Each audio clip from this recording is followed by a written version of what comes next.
नमस्कार दोस्तों, स्वागत है आप सभी का आपके अपने चैनल ऑनलाइन एंड ऑफलाइन ज्ञान में। एक बहुत ही बेहतरीन अपॉर्चुनिटी DFCCIL, इसके शॉर्ट नोटिस की अपडेट आप लोगों को मैंने 3 दिन पहले ऑलरेडी दे दी थी। आपसे वादा किया था कि जो फुल नोटिस आएगा उस पर आपको जानकारी ज़रूर दूंगा। मेरी पर्सनल रिकमेंडेशन है आप लोगों को, इस नौकरी का मौका आप लोग मत छोड़ना। बहुत ही बेहतरीन नौकरी है। हाँ, एक परसेंटेज का क्राइटेरिया इन्होंने रखा हुआ है 60% वाला। 60% से आप लोगों के मार्क्स कम नहीं होने चाहिए। वो किस में, अभी आप लोगों से आगे उसके बारे में डिस्कस करूँगा। NCVT SCVT दोनों ट्रेड के बच्चे अप्लाई कर सकते हैं। एज के लिए परेशान होने की ज़रूरत नहीं है। BARC का आप लोगों को मौका नहीं मिला एज की वजह से, आई कैन अंडरस्टैंड, बट जो अपॉर्चुनिटी आप लोगों के पास है वो इसमें है। 30 साल तक आप लोग अप्लाई कर सकते हैं। रही बात रिलैक्सेशन की, जो SC ST OBC है उनको रिलैक्सेशन यहाँ पर मिलेगा। जो SC ST का 5 साल का है वो, और जो OBC का है वो 3 साल का। लेकिन OBC में आप लोगों का नॉन क्रीमी लेयर होना चाहिए। आप लोग जानते हैं 2 कैटेगरी होती है, क्रीमी लेयर, एक non creamy layer. Creamy layer आप लोगों का नहीं चलेगा, सिर्फ NCL यानी नॉन क्रीमी लेयर चलेगा। आपका जो सर्टिफिकेट है वो स्टेट का नहीं होना चाहिए, सेंटर का होना चाहिए अगर आप कैटेगरी से अप्लाई कर रहे हैं। तो इस चीज़ का भी ध्यान रखना, अदरवाइज़ आप लोग सिलेक्ट हो जाएंगे लेकिन DV के टाइम पे आप लोगों को परेशानी का सामना करना पड़ेगा। ये कुछ इंपॉर्टेंट चीज़ें थी जो मुझे डिस्कस करनी थी। मैं अब आप लोगों को एडवर्टाइजमेंट इसका प्रॉपर समझा देता हूँ। इसके एडवर्टाइजमेंट का लिंक, इसकी ऑफिशियल साइट का लिंक आप लोगों को डिस्क्रिप्शन में प्रोवाइड करूँगा ताकि आप लोगों को इधर उधर भटकना ना पड़े। बढ़ते हैं इसके एडवर्टाइजमेंट पे और आप लोगों को चीज़ें समझाते हैं। अप्लाई कहाँ से करना है, जब आप इसका एडवर्टाइजमेंट डाउनलोड करोगे उसी में ही इन्होंने हाइपर लिंक बना के दिया हुआ है। ये रहा यहाँ पर, ये इसके थ्रू आप लोग अप्लाई कर सकते हैं। आपकी जो डेट है आज, आई थिंक 22 तारीख है। इसका फॉर्म परसों ही चालू हो गया था, लेकिन परसों कुछ इश्यूज़ आ रहे थे, बच्चे जो अप्लाई नहीं कर पाए। मैं आप लोगों को यही बोलूँगा, अगर आप मेरे थ्रू अप्लाई, मतलब मेरे से चाहते हैं कि मैं वीडियो बनाऊँ, तो कल या परसों तक आप लोगों के लिए 100% मैं वीडियो लेकर आऊँगा इसके फॉर्म की। लेकिन पहले आप लोगों को मुझे बताना है कि वीडियो लानी है या नहीं लानी। ऑल ओवर इंडिया से अप्लाई कर सकते हैं, किसी पर्टिकुलर एरिया के लिए नहीं है, ऑल ओवर इंडिया के लिए वैकेंसी है। डिप्लोमा है, जो नॉन ITI हैं वो बच्चे हैं, जो ग्रेजुएशन वाले बच्चे हैं वो हैं, ITI वाले बच्चे हैं वो हैं। तो अभी नीचे डिस्कस करेंगे उसके बारे में। 19/6/2023 तक मौका दिया है। शाम आप लोगों को लगभग ये 23/4/5 लगभग आप लोगों को इतना जो है 19 तारीख 6 महीने तक आप लोगों को टाइम दिया है। बाकी जो एक्यूरेट 11:45 तक का टाइम है वो आप लोग देख लेना। नीचे बढ़ते हैं और इसका जो सिलेबस है इस पर एक सेपरेट वीडियो लेकर आऊँगा। इसमें ही आप लोगों को बताऊँगा तो वीडियो बहुत ज़्यादा लंबा हो जाएगा। एग्जीक्यूटिव सिविल में जो 3 इयर्स का diploma in civil engineering transportation, civil engineering construction technology, civil engineering public health, civil engineering water resources from a recognised university. अब एक चीज़ और बोल दूं, जो बच्चे लैटरल एंट्री है वो आप लोगों का नहीं चलेगा। यहाँ पर नहीं दे रखा लैटरल एंट्री का। अगर लैटरल एंट्री होता है तो आप मतलब एक बार मैं फिर भी कंफर्म कर लूँगा, लेकिन मेरे एक्सपीरियंस के अकॉर्डिंग आप लोगों का लैटरल एंट्री नहीं चलेगा, क्योंकि 3 इयर्स का डिप्लोमा यहाँ पे लिख दिया है। अगर लैटरल एंट्री होता तो ये खुद ही उस चीज़ को मेंशन कर देते। ये आप लोगों की सिविल वाली वैकेंसी है, इसमें ITI नहीं है। ITI नीचे अभी आप लोगों को अच्छे तरीके से समझाऊंगा। बेहतरीन वैकेंसीज़ है, काउंट भी ठीक है। इसमें 30 वैकेंसी है। इसमें डिप्लोमा है इलेक्ट्रिकल में, इलेक्ट्रॉनिक्स में, इलेक्ट्रिकल एंड इलेक्ट्रॉनिक्स में, पावर सप्लाई है, इंस्ट्रूमेंटल एंड कंट्रोल है, industrial electronics, electronics and instrumentation, applied electronics, digital electronics, instrumentation, power electronics, electronics and control system from a recognised university या institute. और ये marks आप लोगों के 60% से कम नहीं होना चाहिए। आशा करता हूँ ये पॉइंट क्लियर है। बहुत सारे बच्चे ITI बेस पे अप्लाई नहीं कर पाएंगे क्योंकि उनकी ट्रेड नहीं होगी। तो ग्रेजुएशन अगर आपने कर रखी तो ग्रेजुएशन के बेस पे 235 वैकेंसी है। इसमें ग्रेजुएशन आप लोगों की 60% से कम की नहीं होनी चाहिए, मतलब इतने % आपके मार्क्स होने चाहिए ओवरऑल, कोई पर्टिकुलर सब्जेक्ट नहीं है। ठीक है, चाहे प्राइवेट से हो चाहे गवर्नमेंट से हो, रिकॉग्नाइज्ड यूनिवर्सिटी है, आप लोगों की चल जाएगी। उसके बाद फिनांस में 3 इयर्स का bachelor degree in commerce from a recognised university. Commerce मतलब BCom या BCom ऑनर्स वाले बच्चे हैं वो अप्लाई कर पाएंगे फिनांस वाली वैकेंसी के लिए। 14 काउंट है, आप लोग देख लेना। उसके बाद ह्यूमन रिसोर्स में 3 इयर्स का बैचलर डिग्री है, बिजनेस एडमिनिस्ट्रेशन में BBA वाले जो बच्चे हैं, bachelor of management studies BMS वाले बच्चे हैं, in HR personnel management from a recognised university, आप लोगों का चल जाएगा, 60% का क्राइटेरिया है। उसके बाद एग्जीक्यूटिव IT वाले बच्चे, टोटल 6 वैकेंसी है, जिसमें 3 इयर्स का bachelor of computer application BCA मांगा है, या फिर 3 इयर्स का जो इंजीनियरिंग है डिप्लोमा इन कंप्यूटर साइंस वो आपका चल जाएगा, IT में चल जाएगा, इलेक्ट्रॉनिक्स में चल जाएगा, इलेक्ट्रॉनिक्स एंड कम्युनिकेशन में चल जाएगा। मैं डिप्लोमा, नॉन ITI सबको लेके इस बार चल रहा हूँ इस वैकेंसी के लिए।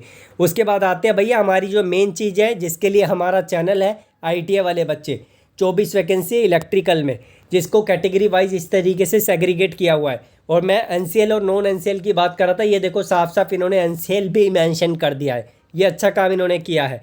तो जो OBC के NCL वाले के अलावा, यानी आप लोगों के क्रीमी लेयर वाले बच्चे हैं, वो प्लीज़ OBC का सर्टिफिकेट मत लगाना, वो जर्नल से अप्लाई करना। जो NCL वाले बच्चे जिनका सेंट्रल का सर्टिफिकेट है, वो बच्चे अपना जो है कास्ट सर्टिफिकेट सेंट्रल का लगा के इसका एज का बेनिफिट ले लेना। आपके 10वीं पास होना चाहिए, 10वीं में 60% से कम आपके नंबर नहीं होने चाहिए। विद नोट लेस देन का मतलब होता है 60% से कम नहीं, ज़्यादा है या 60% है अप्लाई कर पाएंगे। 2 साल का ड्यूरेशन का अगर आपने अप्रेंटिस कर रखा है तो भी अप्लाई कर सकते हैं। आपने 2 साल का ITI किया है, चाहे SCVT हो NCVT हो, आप अप्लाई कर सकते हैं।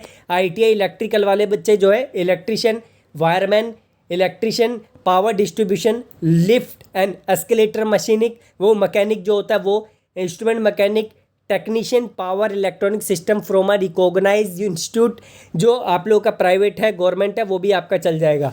और ध्यान रखना ITI में भी आपके 60% मार्क्स होने चाहिए, यानी आपके 10वीं में भी और ITI में भी, दोनों में आप लोगों के 60% मार्क्स होने चाहिए, तब जाके आप अप्लाई कर पाएंगे। यानी 60-60, उसमें भी 60, 10वीं में, ITI में भी 60, तब जाके आपको मौका मिलेगा। उसके बाद सिग्नल एंड टेलीकम्युनिकेशन 148 वैकेंसी, अच्छा काउंट है। यहाँ पर आप लोगों के वही 60% मार्क्स का क्राइटेरिया ITI में भी और 10th में भी, तब अप्लाई करेंगे। इसलिए बोलते हैं परसेंटेज कहाँ पे वैल्यू करती है, यहाँ पे वैल्यू करती है, यहाँ पे मायने रखती है। 2 साल का अप्रेंटिस है वो भी चल जाएगा, अप्रेंटिस नहीं करी या कर भी रखी है तो भी कोई दिक्कत नहीं। और एक चीज़ और बोलूँगा, जितनी क्वालिफिकेशन मांगी है उतनी अप्लाई करना, उससे अप्लाई करना। अगर आपने अप्रेंटिस कर रखी है, अप्रेंटिस से अप्लाई करना। ITI कर रखी है तो अप्रेंटिस की डिटेल मेंशन करने की ज़रूरत नहीं है, ITI के बेस पे अप्लाई करना है। SCVT NCVT दोनों चलेगा। इसमें आप लोगों का ट्रेड देख लेते हैं हम, इंस्ट्रूमेंट मैकेनिक चलेगा, मैकेनिक कंज्यूमर इलेक्ट्रॉनिक्स अप्लाइंसेस चलेगा, टेक्नीशियन पावर इलेक्ट्रॉनिक सिस्टम है, इलेक्ट्रॉनिक मैकेनिक चल जाएगा, फिटर चलेगा, वायरमैन वाले बच्चे इसमें भी अप्लाई कर सकते हैं, 2 पोस्ट के लिए भी अप्लाई कर सकते हैं, ध्यान रखना। इलेक्ट्रिशियन चलेगा, इंफॉर्मेशन टेक्नोलॉजी IT वाले बच्चे जो हैं, information communication technology, system maintenance, information technology, electronic system maintenance, यानी ICTSM वाले जो बच्चे हैं वो इसमें अप्लाई कर पाएंगे। और 60% से मार्क्स आपके कम नहीं होने चाहिए। मेडिकल का विज़न देख लेना आप लोगों को। उसके बाद जूनियर एग्जीक्यूटिव मैकेनिकल में SCVT NCVT दोनों चलेगा। और यहाँ पर ITI जो है आप लोगों का फिटर में, ये स्पेशली मैकेनिकल में फिटर वाले बच्चे आ जाएंगे, ठीक है। और अप्रेंटिस के बेस पे अप्लाई करना है तो इसके अप्रेंटिस के बेस पे भी अप्लाई कर सकते हैं, लेकिन आप लोगों की जो अप्रेंटिस है वो आप लोगों की 1 ईयर की है, ठीक है। 1 ईयर का विद 1 ईयर कोर्स कंप्लीटेड एक अप्रेंटिस। अगर एक मैं समझा देता हूँ आप लोगों को, या तो 10th प्लस ITI 2 साल की ITI जो होती है, या फिर 10वीं pass with not less than 60% marks plus 1 year duration ITI by SCVT NCVT in the trade, welder, plumber with 1 year course completed apprentice. मतलब मेरी बात ध्यान से सुनो, जो बच्चे प्लम्बर के हैं, वायरमैन प्लम्बर के हैं जिनकी 1 साल की ट्रेड है, और वेल्डर के हैं 1 साल की होती है, इसमें क्या है कि इन्होंने 1 साल का तो आपका ITI मांगा है और 1 साल का आपका अप्रेंटिस मांगा है, यानी 3 चीज़ें हो गई।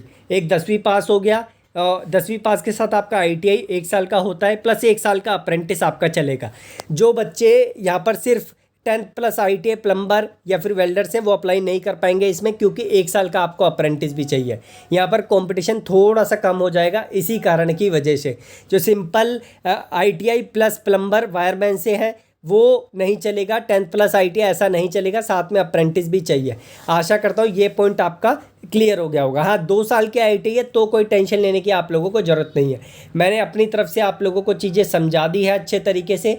सिलेबस, एग्ज़ाम पैटर्न पे एक सेपरेट वीडियो आप लोगों के लिए मैं लेकर आऊँगा, उसके लिए टेंशन लेने की ज़रूरत नहीं है। 100 रुपये फ़ीस लगनी है आप लोगों की। जो आप लोगों की फ़ीस है वो ऑनलाइन ही पे होगी, ऑफलाइन का कोई यहाँ पर क्राइटेरिया नहीं है। एज लिमिट के बारे में मैंने आपको बता ही दिया है। हाँ, 1/7/2023 के बेस पे आपकी एज कैलकुलेट होगी, यानी इस डेट पे आपकी एज 18 से कम नहीं होनी चाहिए और 30 से ज़्यादा नहीं होना चाहिए। रिलैक्सेशन जो आप लोगों को मिलेगा वो तो मिलना ही है आप लोगों को। आगे यहाँ पर जो है ये अलग क्राइटेरिया है थोड़ा, इसे आप लोगों को पढ़ना है तो आप लोग अच्छे तरीके से पढ़ लेना। कौन कौन बच्चा इसका फॉर्म फिल कर रहा है मेरी नज़र में एक बार कमेंट बॉक्स में डाल दो, सो दैट मैं इसके फॉर्म की वीडियो अच्छे तरीके से लेकर आ जाऊं। इसका जो आप लोगों का सिलेबस है, क्या पढ़ना है, इसका एग्ज़ाम पैटर्न है वो क्या है, वो सारी चीज़ें आप लोगों के लिए लेकर आ जाऊं। मेरे को एक बार कमेंट बॉक्स में क्लियर कर देना, so that I can make a perfect video for you. आप लोगों को कहीं भटकना ना पड़े। जो भी इंपॉर्टेंट लिंक्स हैं मैंने आपको डिस्क्रिप्शन में दे दिए हैं। एक चीज़ और, BRC से निराश बच्चे जो एज की वजह से रह गए हैं, इसमें अपना यहाँ पर दिखा कर आइए। DFCCIL पहली बता दूं, बहुत मतलब इजी पेपर नहीं आता है। इसमें आप लोगों को कंपटीशन बहुत ज़्यादा देखने को मिलेगा। DFCCIL अच्छा, बहुत ही बेहतरीन विभाग है, सैलरी अच्छी है, सब कुछ अच्छा है, कंपटीशन बहुत आप लोगों को मिलने वाला है यहाँ पर। तो जो DFCCIL की पढ़ाई करेगा वही इसका या हकदार होगा नौकरी का, जो बेहतरीन तरीके से करेगा। बहुत सारी अपॉर्चुनिटीज़ आप लोगों के लिए है। कोई आप लोगों को कोई पर्टिकुलर सिलेबस नहीं पढ़ना है। ITI से अगर आप कर रहे हैं तो ITI का आप लोगों को एंटायर बुक रेफ़र करनी है। कोई से भी आप मान लो फिटर से कर रहे हैं तो फिटर के जो जो सारे टॉपिक्स हैं वो आप लोगों को पढ़ने होंगे। यशवंत सर ने जो क्लासेस ली थी, बेस आपका मजबूत किया था, वो classes free of cost channel पे पड़ी हुई है, उनका यूज़ करो। डेफिनेटली आप लोगों को फ्री ऑफ कॉस्ट इतना कंटेंट हम लोगों ने प्रोवाइड किया था, उसका यूज़ करो ताकि आप लोगों को चीज़ें अच्छे तरीके से समझ आ जाए। धन्यवाद।